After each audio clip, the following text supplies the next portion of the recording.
welcome back to Clinical Unfiltered. That's right, you guessed it. We unfilter dentistry. So give me your hearts, your minds, and your teeth. And I am Dr. Sausha, and this is Dr. D with me again today. And we're going to be talking. We have been talking about airway and sleep dentistry. We're now going to progress into more like the therapeutics that she does apply. Like, what does she actually physically do with the patients, her and her team, to help them with their airway? So, I think the best place to start maybe is the most common therapy you do? Like, what's the most common patient? What age group are we talking about? Okay, what's the most common age group you treat? I treat all of them. Oh, so it's spread out. It's spread. You don't have the metrics on that? Like, oh, it's more babies. I'm assuming most people in dentistry don't touch infants. I'm assuming. So I'd say start with children. There are a fair amount that will do infant oral ties release because mainly the concern is are they gaining weight? Are they feeding well enough to gain weight?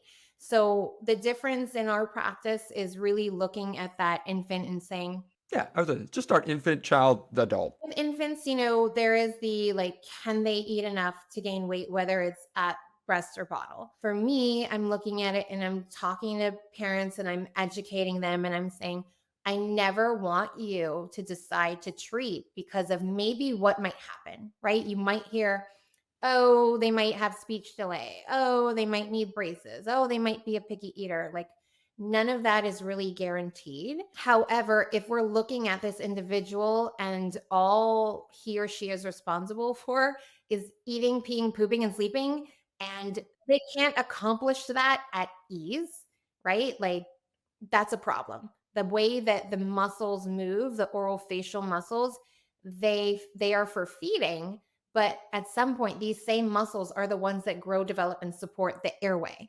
And how that carries out for them throughout their development can be determined like right now. So what we want to do is look at the dysfunction now, treat that dysfunction. It may involve oral ties release, but we start there because if we can't use these muscles at ease and we're going to ask more of these muscles as we develop, I think we kind of know how that's going to go, right? Gotcha. I feel like it's the only therapy you could physically do on an infant. It's not you're like, hey, hey, infant, try doing this exercise with your face. Well, so that's where oral motor therapy comes into play because, that is the caregiver going in and maybe massaging the gums to encourage the tongue to lateralize, doing what we call sleepy tongue posture hold, where we're coming underneath and we're really encouraging the tongue to live in the roof of the mouth. We're encouraging, lip strength and improved like proprioception. How frequently are you doing that on an infant? What's the frequency of visits for an infant that has to get that kind of therapy? Really depends on the amount of dysfunction. So my role is to kind of identify, are we young enough or where is function at? Do we need to start with oral motor therapy and have that therapist determine muscular readiness for release? Right. And that way we have a better chance of meeting our feeding goals. Is there some residual birth trauma? Right. So if the head's like really, really squeezed, it's going to squeeze on those nerves. And so maybe there's an infant that comes in and they're having feeding trouble, and you go to try to encourage them to lateralize their tongue and they just can't. Is it appropriate to release the tongue tie even though it's there in that moment if the tongue really has no idea what to do? No. Right? So we want to wake up those nerves, make sure that they're well organized. That may involve body work. I usually highly recommend for infants craniosacral therapy to help decompress those nerves. Okay. And so we're pairing decompressing the nerves with then telling and showing the muscles what to do differently. Gotcha. And the nerves have enough plasticity where this therapy actually has a track record. Correct. And, we start practice swallowing in utero. So these muscular compensations are already at play, like before they come out the chute. Huh, I'm wondering how many have like if they have such a dysfunction in that maybe they have a hard time getting full term Yeah. to actually, yeah. Oh, interesting. Yeah. Wondering. I'm sure that's hard to study, but With an infant, I'm going to assess and, put a team together. And that might be a craniosacral therapist and a lactation consultant. It might be a craniosacral therapist and an oral motor therapist. It might be a really well knowledgeable like neurochiropractor, right? Very gentle body work. Again, it's all about decompressing that nervous system. And then we kind of follow up and see. We want to see separation of the tissues so that we know what it is that we're treating. We want to see progress with function. So the oh, it could also involve, if there's a lot of, muscle tightness, like torticollis tendencies. Are we pulling in a pediatric PT, right? So that's kind of the infant population. Team could be really small, team could be bigger, depends on like how hard it is. That's a lot more before you just cut. So, I mean, what's the trigger then to do the tongue tie release? Is that despite all those other therapies, or is it in conjunction with? I mean, I guess it's per case basis, but My patient population coming in is pretty skewed, right? So they've probably already seen someone that has referred them in that I've worked with before, or they're like a previous parent if it's the infant population. So, that patient population is going to be a little bit skewed. They probably have oral ties. I really don't see and evaluate ones that don't, right? But they'll come in and I'll just say, my point of view is not to do surgery on every baby, kid, and adult that walks into my office. The quality of life improvement that you're seeking comes from moving the muscles differently. So that's going to be with therapy. But if the physical restriction and or the neural restriction becomes so, you know, predominant in that you can't progress with the therapy, that's where oral tie release and or gentle light therapy can be beneficial to keep that individual moving forward. And so we work as a team to determine readiness. Sometimes that readiness is that the parent is in fight or flight and they can't do exercises, they can't do stretches, so how are they going to maintain that range of motion given through the procedure? Now are we just going to have scar tissue? That's worse? Probably. right. We have that thought process with perio with doing like open flap surgery. We know we lose bone when we do that. So we have to determine if a patient's like ready to keep it clean afterwards. Otherwise, we're accelerating bone loss so that they can continue the bone loss afterwards. So it's like, you got to be ready before you actually jump. So I get that mentality, being ready for surgery before you jump in, especially with an infant. I can imagine. I mean, as a parent, like I get that. Like before you cut, like have we done everything? So the cut procedure, though, I'm the tongue tie release is, I mean, on an infant, I mean, I'm assuming it's relatively a straightforward procedure when it comes to as like the grand scheme of procedures. So I mean, I will say that we're all differently trained, and if we're looking at just structure, it might be more of like it's all about gaining range of motion, right? So how much range of motion is needed? And if you're not knowledgeable on the function that comes with it, how do you know where to stop? Right? So I do see a number of like revision cases where either not enough was removed or the case wasn't managed that well that then there's scar tissue and function has gone downhill, right? So having that background knowledge on function can sometimes make or break a case, depending on how dysfunctional the feeding and the muscle use is. Okay, so let's go through that process. How are you determining depth of release? When you work with the oral motor therapist and but like you get a feel for the fascia, you get a deeper feel for like what is restrictive fascial tissue as opposed to like I'm going to take that from a class 4 to class 2, right?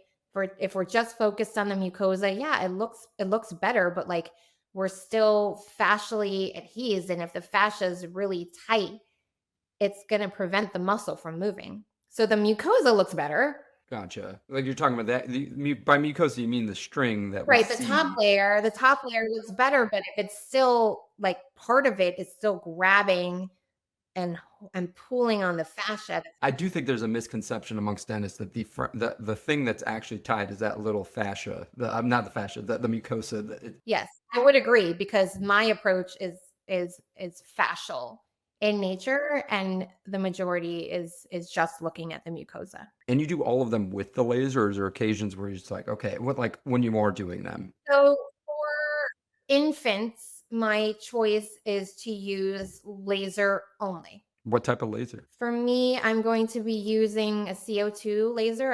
Have a light scalpel. It has a shallow depth of cut. It cauterizes as it goes. On occasion, I'll use an erbium YAG. I have a light walker in the office. The healing is beautiful with an erbium YAG. It does not cauterize as it goes, so things can get messy. So it really kind of depends on the case. So usually my go-to is going to be the light scalpel for an infant. When we get to kids and adults, it might be appropriate for me to do like a mixed tool procedure where I also have scissors on hand, because the challenge with the laser is that you really can't, like, the energy just keeps going. You don't have like a stopping point. And so there are certain cases where I might want to release like this one band of fascia. And right behind that one band of fascia is a large blood vessel. So I probably will then just pick that one band of fascia up with a hemostat and then just gently clip it with a pair of scissors. And that's normally when you get into deeper layers. Like, so Correct. you will start with a laser, kind of Correct. Your go through the initial incision mucosa. will be with Gotcha. the laser. Yeah, I did remember that. I remember once you got deeper, the laser's kind of like, like when am I cutting? I'm not 100% sure. I feel like I'm a Jedi with a loose cannon at that point. Whereas like once you get deeper, I want to be more like Wesley Snipes with my blades, working in there. A lot of these cases on the infants, though, I'm assuming the depth with a laser you're cauterizing. The children and adults, when you do get deeper, are you suturing most of these cases? I can suture, I'm going to suture, and I know there's a lot of debate on suture or don't suture. I think the importance there is, do you know how to dissect the fascia away from the mucosa? Because if you don't dissect it away and then you suture it, you've just readhesed the fascia. Got yeah, okay, brought front and back Right, kind of in a exactly. sense. But Yeah, if I you gotcha. fully Yeah. dissect away the fascia, where you're looking at that open wound, you're approximating the wounds and it's not moving the muscle or the fascia at all, then you want that primary closure. So you don't have this large open wound that the body's trying to contract. And the patient can have a couple days of relaxation before they go into wound care management underneath. Gotcha. So do you purposely go on so you do you do sharp dissection with laser, then with blade. Then do you physically like release it? Like release not cutting, but more of like a release of the mucosa or the tissues. So it'll kind of depend on like how much the fascia is pulled up by the mucosa, but typically I'll start out by retracting back, going in with the laser, and then as that tissue separates, I'm kind of looking at how I can manually dissect that fascia away from the mucosa. I might be using a cotton swab, I might be using a hemostat. Something very blunt and Right. soft. I might be using a hemostat to get between the mucosa and the fascia and then gently like opening it up and stretching and kind of really pushing that away so that I'm cutting less. Like when we dissect flaps to extend the flap, we do the same thing. We call it blunt dissection. Everyone's got their own version or tool for it. I use a hemostat. That's my main tool. I go in and I expand it out. That you like notice that if you do that, you have a lot more mobility to the mucosa, right? Because it's not being pulled. And the fascia stays put. Like where you've cut, and that's critical. I don't think a lot of people realize that is a layer to separate there. They're just cutting everything and then suturing everything back together. But there's two layers of tissue, the mucosa or the tissue on There are top. actually sometimes where I go in to do, a lower lip release, labial release, and they have a history of grafting. And they're like, oh, it was released. And it's like, well, the mucosa is in a different, right? But like right here, this fascia is just glued back. I actually never call it a frenectomy when I do those. I tell them it's a soft tissue graft. That is like my goal of therapy. I've like the frenum happens to be the mucosa, the tissue's there, but I care about the thickness of tissue. I'm not altering frenal Right. attachment per se. Yeah. But, Like from they're just here, like, it was 3 millimeters further down did not affect yeah, you. it was in a different place Right. before, and now. So I Yeah. had that release already. It was taken care of. No, I know that has no function. Like I know that doesn't change anything to the actual patient. So I never tell them it is going to. I'm doing soft tissue grafting, not frenectomies in those scenarios. So I mean, you kind of transitioned into children and adult. I'm assuming it's a similar process as in you're going through the therapy first. Yes. I mean, what I tell families is, it's never too late to treat. I have like 67-year-old patients, right? It's never too late to treat. It does become more involved, right? Because now we're learning how these restrictions have really manifested for that individual. So, as the child gets older, do we now have like behavioral dysregulation that's maybe the primary concern, right? Is there snoring? Is there, what else is going on? Is there speech? So, it really depends. And sometimes, older kiddos will come in and the parents like, I really don't understand why we're here because I nursed just fine for 2 years. We nursed. And, I'll have that discussion of like, well, you're a mom and baby dyad. It's a give and a take, right? Like you gotta one comes up stronger, for the other. So that really doesn't have like a good telltale of the dysfunction if someone is making up for that dysfunction. Versus for me, my milk supply was dropping. I was having a lot of pain. So that was very clear. So, there can be then speech or as I mentioned, behavioral dysregulation because of poor sleep or because of, just a lot of like nerve compression, a lot of tension in the cranium. That was something I saw at the Breathe Institute. We were talking about how certain kids could be distraught and their pattern of sleep changes, then changes their craniofacial shape, and then it like spirals out of control. And I would see those patterns, and I'm like, huh, you know what? I feel like I'm looking back at myself. Yeah, and it becomes like a metabolic thing. But yeah, I mean, yes, there's been a lot of this, Sasha, where I'm looking back at my own development going along as well. So, for the pediatric population, same thing. The team could be small, the team could be bigger, and it's the same thing for adults.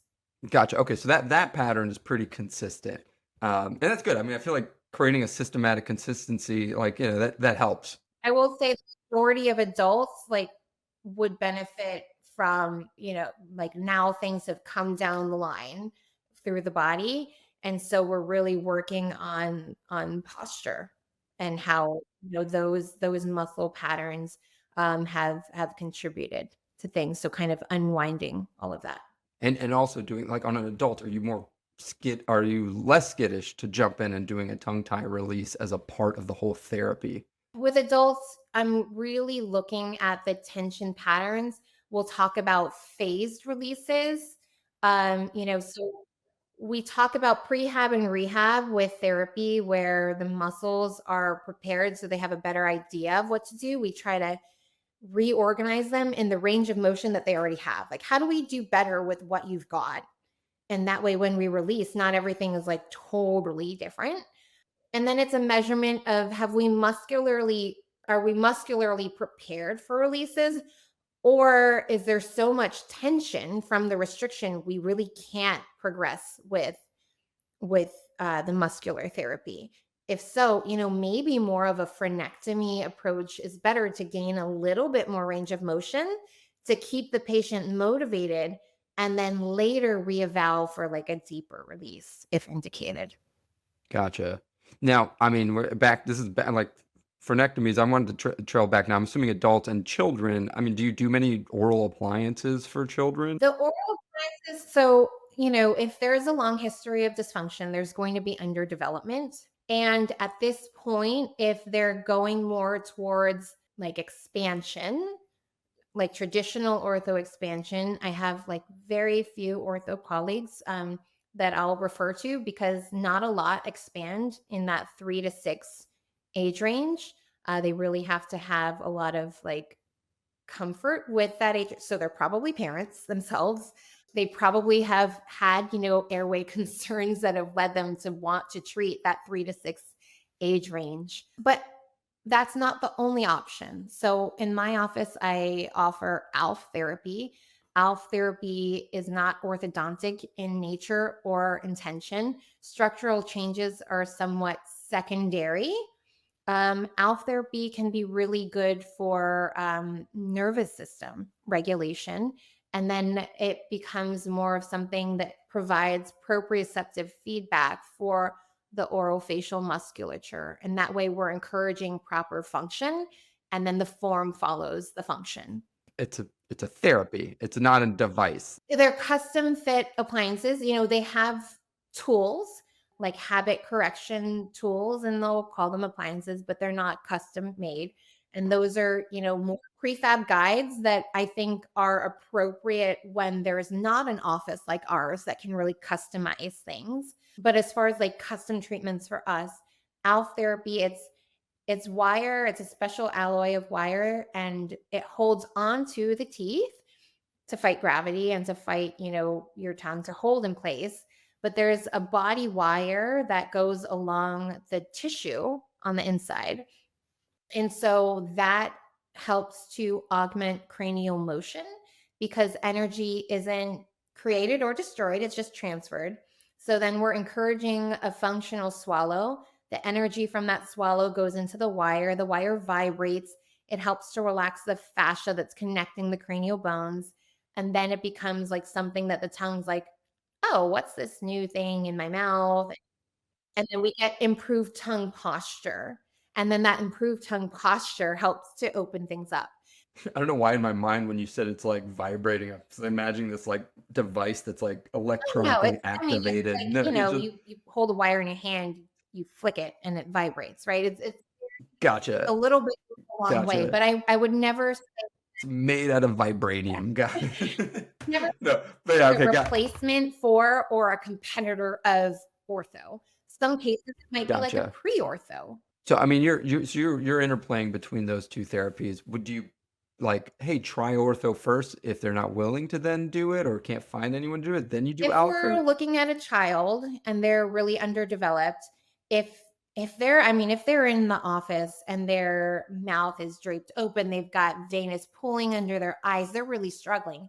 I'm going to say let's expand that palate as quickly as possible, right? Let's work on myo, let's do some body work to help that child receive like such intense energy, right?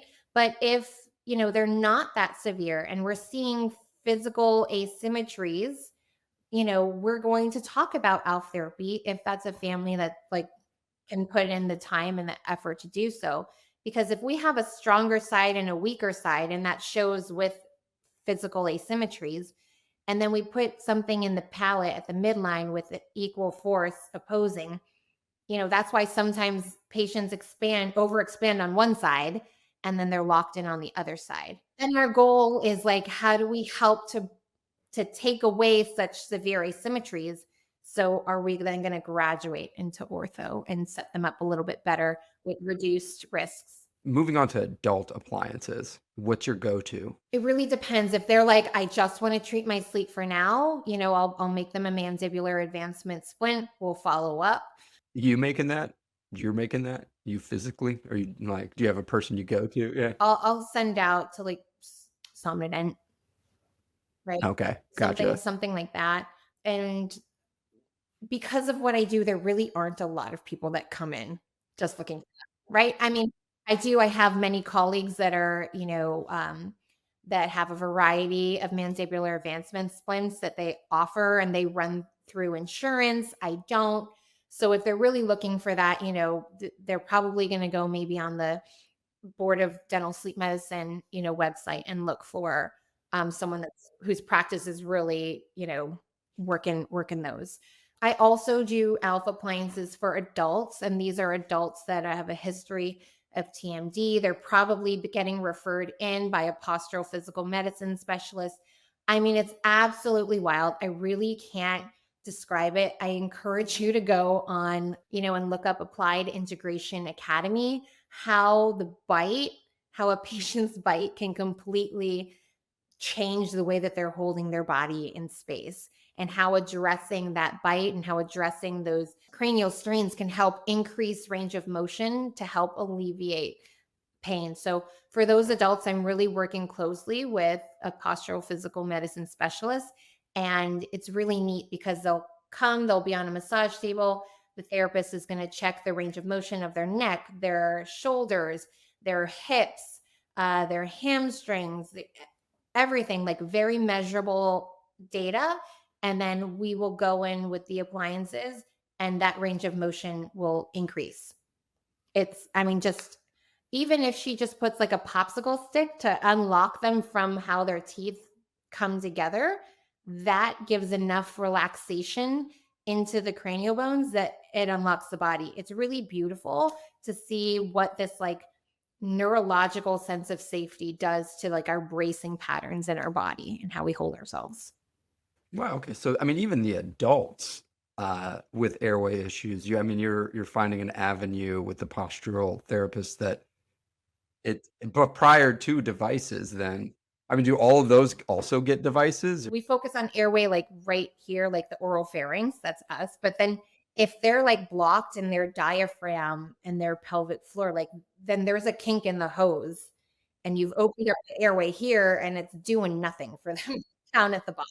I gotcha. I gotcha. So, I mean, do you find a lot of times that you're doing a combined therapy of some kind of airway appliance and posture? I mean, it sounds like this postural portion of it for adults is almost like all the time. Yeah, there's a lot. And we try to, like I said, meet patients where they're at and see like what drives them, right? So like let's say that an adult male comes in and he's like, I don't know why I'm here. You treated my baby. My wife made me this appointment. She says I snore and I think I sleep fine. And I'll say, okay, well, what are you willing to do? Because a lot of this has to do with like this being externally driven. Do you want an appliance that helps your snoring so that your wife gets off your back? Do you want to, are you like, I don't want to do that, but I can show up every 3 weeks for this laser light therapy you're telling me about? Or, do you want to talk about your posture? Because I'm looking at this grid photo and I'm noticing this, this, and this. And maybe they say, oh my gosh, I've had like this hip pain. I don't care about the snoring. It doesn't bother me, but I'll do all this work if you help me with my hip. And then we start saying, why don't you evaluate with the postural physical medicine specialist? And we'll probably circle back to oral ties later, but it's not the time to talk about it now. Gotcha. Okay. Wow. Oral ties really come down the road in a lot of these therapies. That it's like a NASA person like trying an astronaut training before they actually take off. What I loved about this conversation, Dr. D, is that as much as I was like, man, Dr. D, tongue ties, I'm gonna bring her on and talk about tongue ties. And she was like, tone down the tongue ties because there's so much more before you actually and fair because I was like, man, we're gonna do a 10-minute episode on tongue ties because I know it's not the most complex surgical technique wise. It's more about knowing what you're cutting. And so I was like, yeah, you probably can't go down the rabbit hole that far on that. So it's like, I'm glad to see how this all interplays. And this is why I personally stopped doing them because I was like, I don't know all that stuff. I know mucosa. I see that straight.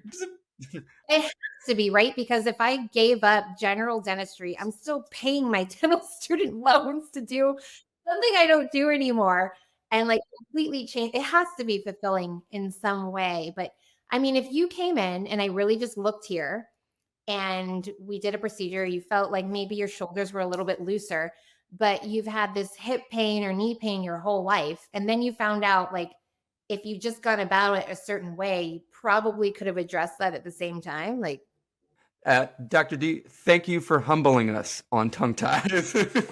Thank you so much. Again, we do this for the love of dentistry and do not get paid for any of this. So follow, like, click, whatever else Matt says on that episode to say, hey, and he does the cool clicking sound effects. Do that, please. Thank you guys so much for getting unfiltered. bye.